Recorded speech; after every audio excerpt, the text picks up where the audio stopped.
This is the Jocko Underground Podcast number 146. Sitting here with Echo Charles. We've got some questions from the hinterland. Hinterlands, yeah.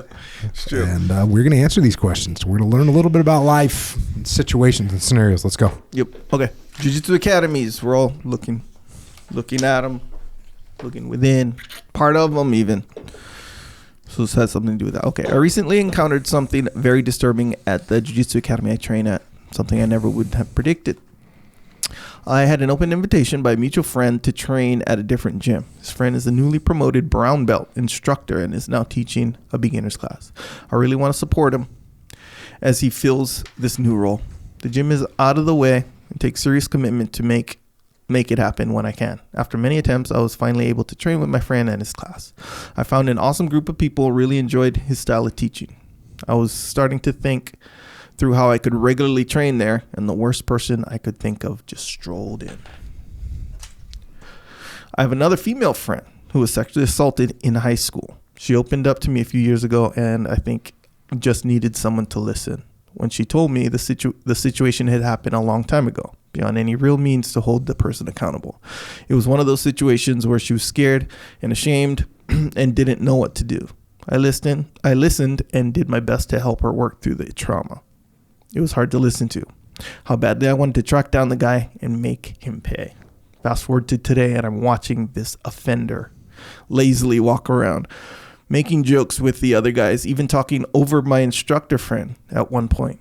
To put it lightly, I was sick to my stomach. I was horrified that a guy like that would be learning a skill like Jiu Jitsu. I did my best to be attentive to the instructor friend.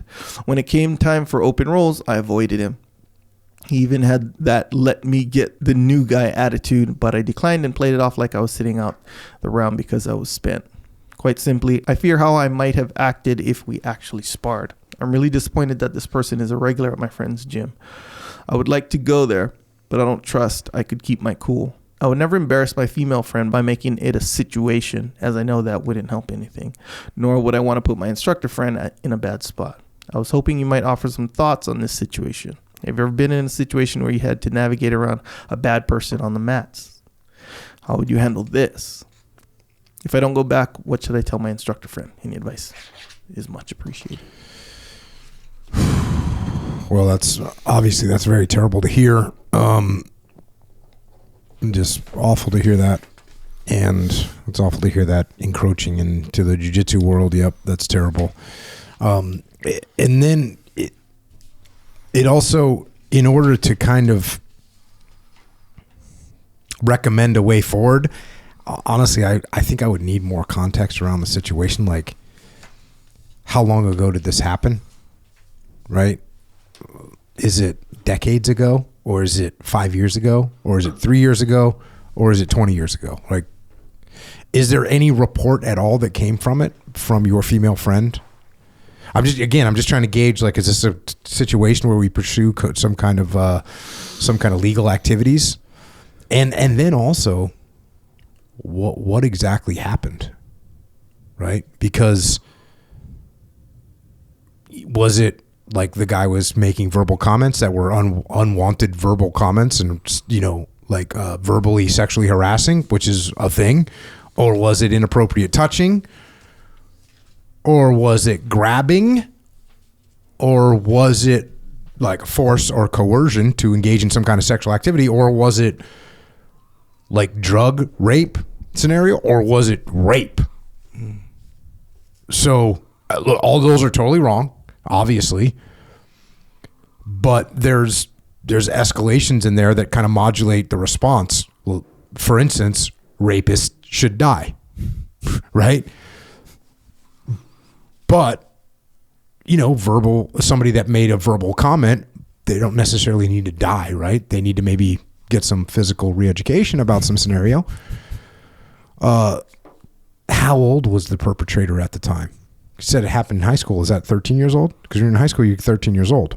Or you can be 19 years old in high school. There's a big difference between what a 13-year-old does. You take those two variables that I just put together, 13-year-old doing something that's obviously inappropriate, but not physical.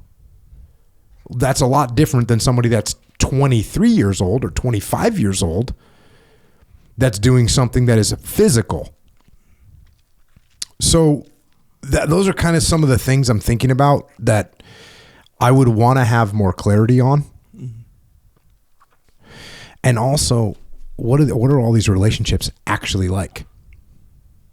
So, and I guess we're only talking about 2 relationships here. How good of a friend is the instructor? Because is this a jiu-jitsu buddy, or is this like a friend, a real friend? How close of a friend is the female victim? Right? Is she? Well, for one thing, like, how much do you trust her? Do you know that she's telling you the truth, and that there's no like embellishment to the story? There's got no reason for that. And we take her word at complete truth, or is it someone that we don't know really well, and it's acquaintance, and maybe we don't have 100% trust in her? Again, there's a huge amount of variation there. So there's lots of questions, and the reason I would want more detail is because this is a severe situation, right? It's a sensitive situation. And then depending on how some of those variables play out, like, are we reporting this guy? Right? Are we reporting this guy? Were there any witnesses back in the day? Is there any evidence from back in the day? Like, those are legit questions. And then would she feel comfortable going forward and taking legal action against this guy? Calling the police, something like that. Filing a report. So that's like there's a whole range of options there. Now, it was implied, I think, a little bit, where she was saying that back then, when it happened a long time ago, that there was no real means to hold the person accountable, the perpetrator accountable, right? So I would have to pull the thread on that a little bit. Here's another thing. If you're really good friends with the instructor, you can roll in there and be like, hey, this guy that's coming into your school, he's a dirtbag. You shouldn't let him train here. And your good instructor, and your good friend goes, oh, roger that. I'm kicking him out tonight. Boom, done. And that's if you feel comfortable straight up telling the instructor, hey, this is what's going on. I got a friend. This guy sexually assaulted my friend. This guy raped my friend. This guy's a dirtbag. It happened a long time ago. He needs to be punished. There's no legal thing, but you shouldn't be teaching him jiu-jitsu. Okay, so that's a thing you can do. Here's another thing. People that are like this, people that are predators, they continue with this bad behavior. So here's another, again, like, do you hire a private investigator and find out what this guy's got going on in his life? Yeah, if you're going hard in the paint, do you do that? Tell me what's going on with this guy's life. Make sure that because let's face it, if this guy's a total predator, a sexual predator, and you know it, well, let's gather some evidence current day, and maybe we can get him locked up. Like, see what I'm saying? And look, I'm not going level 9 vigilante, but if you hire a private investigator to pay attention to what this person's doing, you see what I'm saying? So there's just so much. There's such a wide range of things to do. Yeah, you could send an anonymous letter to the school, to the instructor, saying that this guy, here's a picture of him. This guy, you get his Facebook profile or whatever, his Instagram thing. Hey, this guy's a sexual predator. He's in your school. You should not let him train there. Boom. And then you find out where else he's training. You see what I'm saying? Yep. So there's all kinds of things that you could do. I usually feel like someone that's like this, that's a predator of some kind. They burn bridges, and they continue to burn bridges, and they leave a path of like destruction behind them. So they entrap themselves eventually. Yeah. So there's just kind of endless courses of actions that you can take. And by the way, you can also just not go to school anymore and carry on. Like that, depending on where all these other things fall out, and also depending on how much investment you want to take. How much investment of your life are you going to take in getting this person what you consider justice? Again, depending on how well you know the girl.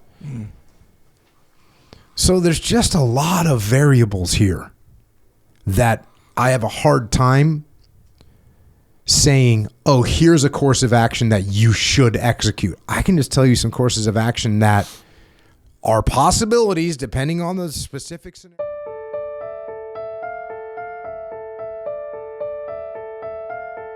That is a little excerpt of what we are doing on the Jocko Underground podcast. So if you want to continue to listen, go to jockounderground.com and subscribe. And we're doing this to mitigate our reliance on external platforms so we are not subject to their control. And we're doing it so we can give you more control, more interaction, more direct connections, better communications with us, strengthen this legion of troopers that are in the game with us. So thank you. It's jockounderground.com. It costs $8.18 a month. And if you can't afford to support us, we can still support you. Just email assistance@jockounderground.com and we'll get you taken care of. Until then, we will see you mobilized underground.